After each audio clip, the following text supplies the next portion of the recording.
tak krátko. V lete, keď som bola v Izraeli, bola tam jedna lekárka, už som hovorila, ale je vás tu veľa nových, ktorá mala pacienta námorného kapitána, ktorý ale musel ísť predčasne do dôchodku, preto lebo mal problémy so srdiečkom, čiže bol zle srdcovo komponovaný, oči, mal 5,5 dioptrie, proste blablabla, kopec veci.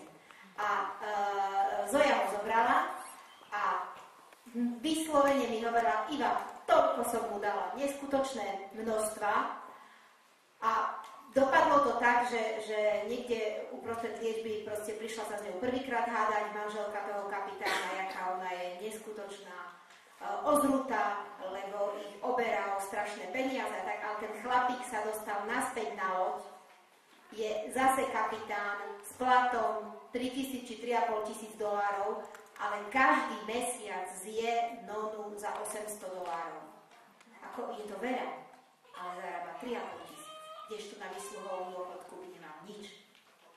Takže je fakt, že jednoducho aj ja som nezaplatila nájomné a kúpila som deťom zdravie, ale kúpila som zdravie a požehnanie pre celú našu rodinu. Pre celú našu rodinu, preto lebo moje dieťa potom na to, jak postupne šiel čas, tak z tých peňazí mohla vyštudovať komplet Oxford, teraz už si robí PhD, už Oxford platí úplne kráľovský. Ďalšie dieťa sa dostalo do Ameriky na skvelé štúdia. Proste je fakt, že a okrem toho materiálneho požehnania, to zdravie, poznanie, iný život, ako ja preto dokola rozprávam to Emersonové.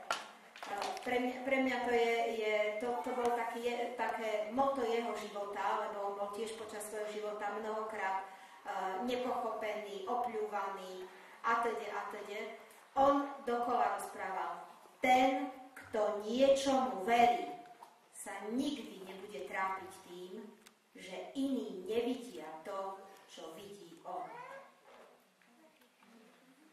A naozaj tak nám prajem všetkým navzájom, aby sme mohli vidieť úžasné veci, ktoré sa z toho dajú vyťažiť.